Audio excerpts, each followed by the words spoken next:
Good Sunday evening, everyone. Just sitting in my closet right now because, while everybody else is asleep, it's late Sunday night. I just wanted to just remind everyone to just take those extra moments, look at any holes in your preps because right now things are getting chaotic. Uh, while the ICE operations that are removing criminal illegal aliens are good, um, obviously they've affected law abiding citizens and also people who are legal immigrants that are here legally, uh, with even some U.S. citizens being deported and valid um, permanent residency permit holders being deported. So, at the very least, also being detained and us being told by our government to make sure we're carrying not just driver's license, even with a real ID, they want you to also carry a passport at all times, which is something I never thought I would see here in America. So, yeah, things are getting very interesting here. Uh, Iran is collapsing. Government is understandably wanting to acquire Greenland. If you look at a globe or any map, you do see that Greenland is the gateway to all of the Arctic. The Arctic passages all go through Greenland, which means any effective nuclear missile defense that America would want to build has to include early warning radar and possibly interceptor missiles in Greenland. So, for us to ever have an effective nuclear missile shield, we do have to at least have a very good partnership with Greenland. I'm just hoping that our government does things peacefully. I mean, we don't need to disturb alliances to obtain Greenland. But it is, in a larger part, a necessity for securing America because I do think that our government is smart enough to see that everything is moving towards World War III, whether we like it or not. History tends to flow in cycles, and a lot of the same cycles of World War One, World War Two are occurring again. Different actors, for the most part, but very much the same script. So, be ready. I know a lot of people that stock up on water. Me personally, I don't keep a lot of water on hand because I know that from the time you buy it, you're basically on countdown because the plastic is designed to break down. Because of, all of the plastic waste, we actually do uh, design our bottles to break down within a certain time frame. So, the bottles that I have of bottled water, it's only a small supply. You really need to focus on water purification. Uh, and that needs to be multi-layered because, okay, uh, boiling sterilizes, but it does not remove chemicals. Does not affect turbidity or total dissolved solids. Filtering does that, and you actually, basic filtration is going to remove bacteria, cryptosporidium, things like that. Microfiltration, microceramics will remove, uh, depending on what the rating, there are some out there, such as K9, that do remove viruses. Cool. But you still need uh, activated charcoal to remove chemicals through adsorption, or reverse osmosis, but you need a reverse osmosis system that is not electrically dependent. You're just not going to be able to store enormous amounts of water feasibly, not without like an old-fashioned cistern. That would be like your only way to do it. So you do need to look at how are you going to purify water. Distillation covers most of the problems, but there are chemicals with a similar vaporization point and condensation point to water that even distillation doesn't remove. There are certain persistent chemicals in our environment, okay, agricultural chemicals that they have found in snowfall in Antarctica, and nobody sprayed for weeds in Antarctica, meaning these chemicals have survived the hydrologic cycle, which is basically a distillation and condensation cycle. So even distillation doesn't do 100%. So do some research. Learn how to make even basic gravity filters. It's not that hard. You can literally do it with a series of 5-gallon buckets, activated charcoal. You can get that in aquarium supply shops. You can make your own. It won't be as perfect as far as the pore structure, but you can look how to make activated charcoal online, and you're not going to be able to look at it online when the poo-poo finally hits the fan. You need to know now. Gear has an expiration date. Gear eventually gets used up. Skills do not. Knowledge and skills. That is what cannot be taken from you. You know, all the stuff that I have, you know, if the government at some point, you know, if there's a major societal breakdown, it is part of governmental plans to take from people who have excess and distribute it to everyone else. But they can't take skills. They can't take knowledge.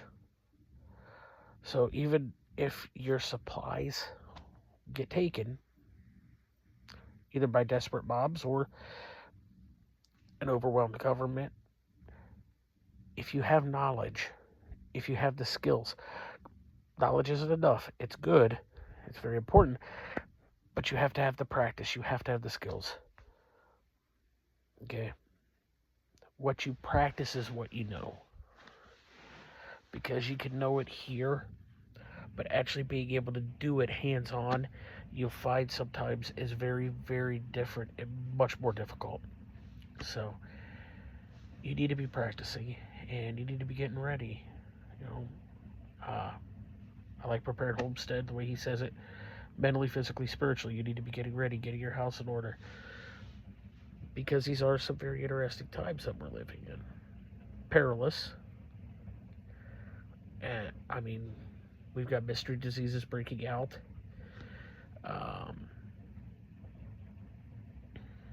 In the Caribbean, there's a type of flu. They're calling it a flu, but it's got a high fatality rate. There's another, what I was seeing in China and starting to spread to other parts of Southeast Asia. It's not COVID that I know of. It looks to be bacterial, but it's a type of lung infection. People are coughing, almost like tuberculosis. So, I mean, you know that there's going to be, in the last days, there's going to be pestilences. There's going to be diseases breaking out. Do you know how to take care of your family with or without medicine? Do you know nature's medicine? You need to. Every household should have a first aid kit. I also want to expand mine to even include basic trauma. Working in industry, I've had to deal with severe trauma before. because of industrial accidents. Major lacerations, where, as an example, we had a guy, this was at one of the other places I had worked, upper arm bone was broken, and the bone pierced through the brachial artery and through the muscle. It was an open fracture, compound fracture. And we had to control the bleeding because he was most definitely going to bleed out before help arrived. And I was wearing a good leather belt, less sterile than what I would have wanted. Came in handy to control the bleeding temporarily. You know, to clamp down on the artery above the wound. You know, you need to get that training. You know, Red Cross offers basic first aid training. They offer child and adult CPR. They offer basic trauma training. You can also get some of that trauma training, you know, for hunters. You need to be able to take care of serious wounds as well, because I think those times are coming. Realistically, the history of the world, there has been more conflict and disease than there has been peace and rest. That's just history. I mean, you need to look it up, but the world has experienced more times of famine, pestilence, and war than it has peace, prosperity.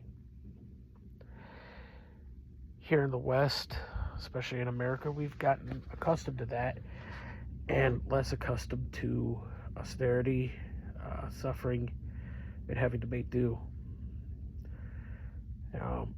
My grandparents' generation, they lived through the Great Depression. They served World War II, and they were survivors. And if you're fortunate enough to still have your grandparents alive, talk to them, ask them, you know, hey, how did you learn canning, learn drying, learn gardening? That's how they made it through the Depression. That's how they made it through the rationing periods of World War II. It's fascinating looking up some of the recipes and cooking techniques from the Depression of World War II and later World War II, because of the rationing of World War II, how families were able to get by with very little food. The creative recipes that they came up with. I highly recommend looking that up while you can. And to what degree that you can get it, like you can still buy physical books on Amazon, and I highly recommend you do. Physical books. If you go into different survival blogs or whatever, print things out. Electronics don't work so well after an EMP. They don't work so well on rolling blackout or brownouts.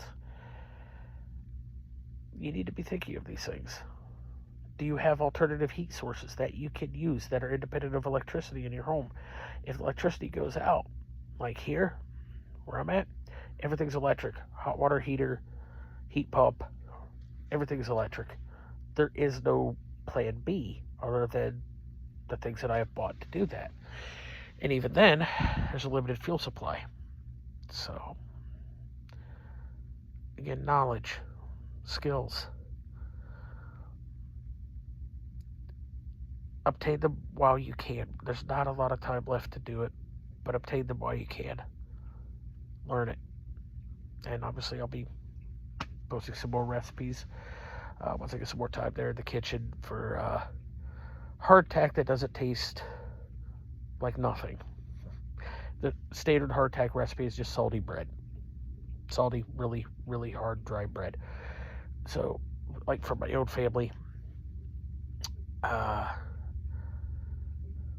I'm coming up with, different recipes that, will not degrade the shelf life of the hardtack, but will give a flavor, because you can actually, there's a type of it's a mental condition, but it happens a lot in survival situations or famine situations where it's basically a food fatigue. You just can't stand what you're eating anymore, even though it's all you have. And there are people that starve to death with plenty of food available to them. That's happened in history, where there were relief supplies, but when you're giving people the same thing over and over and over, they lose interest. So yeah, I mean, great, yeah, cool. Rice and beans, great, easy thing to stock up on, super cheap. You better be stocking up on seasonings. Better be stocking up on dried vegetables, garlic, onion, bell pepper, various seasonings. You should definitely be vacuum sealing some salt, pepper, herbs, because if you can't figure out a way to vary the flavor, and also bouillon, you're going to get to the point where you won't eat it.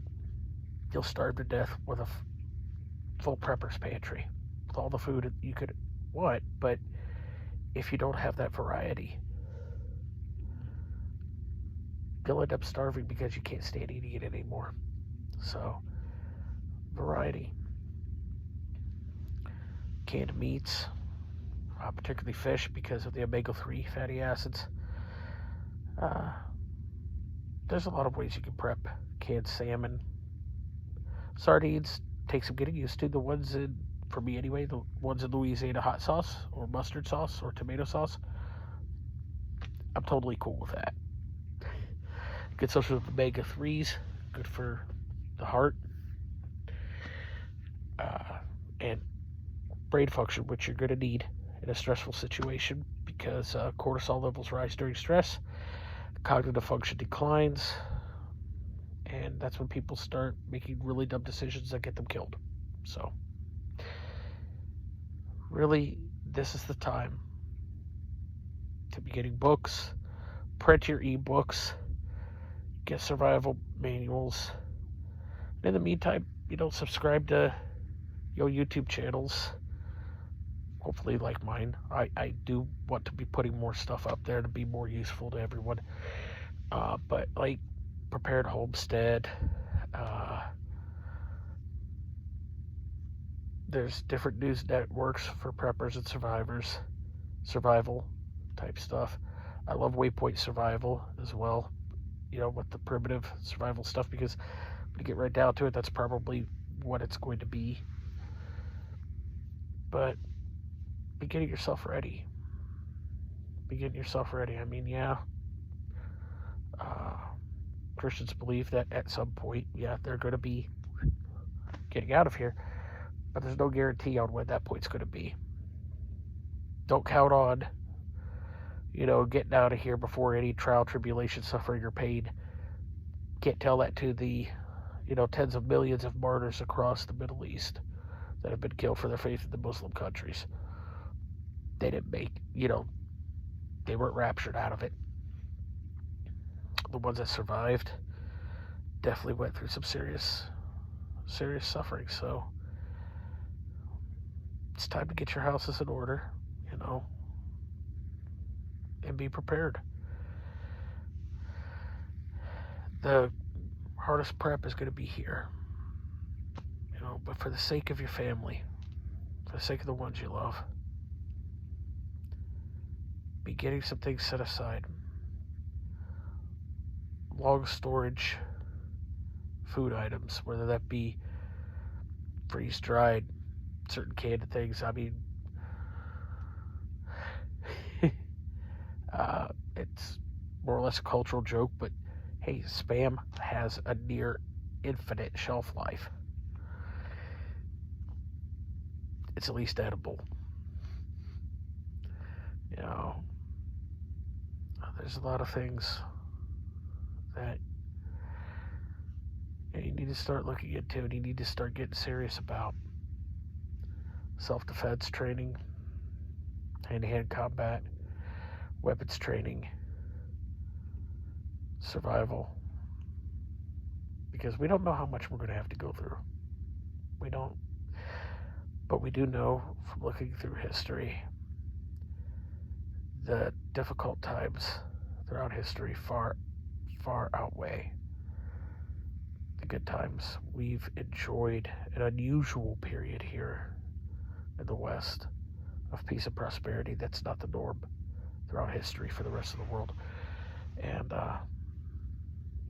And looking how things are going in the world, it's not a norm that's going to continue. So keep your radars up. Take the time, learn about communication, learn about sideband, citizens band, radio communications. I don't care if you end up getting a cheap Baofeng, and some CB radios, anything. But really, really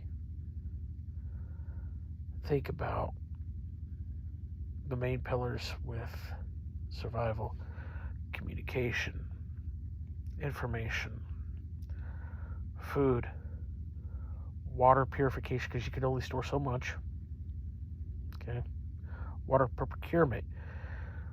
Even with all the filtration and purification knowledge and equipment, you still have to obtain it first. Water procurement. Where are water sources near you that you could get to and that are at least reasonably clean, that you can purify? We all need to be thinking about this. We all need to be making these preparations. So, good luck and continue keeping your eye on the news, not just the major news networks. Like I said, be looking. There's alternate news networks, not just YouTube, different survival blogs, prepper news networks, things like that. Really keep alert, because oftentimes when a disaster does happen, you only have a narrow window to top off of supplies, and then that window is shut, because then you're fighting a crowd and the odds are massively against you. So just get your houses in order, get ready, keep your powder dry, and hang on, because regardless of what you believe, whether religiously or just from how history plays out, we know that on the other end of whatever happens will be another period of peace and prosperity, ultimately, at the end. So keep prepping, keep alert, and stay ready. See you next time.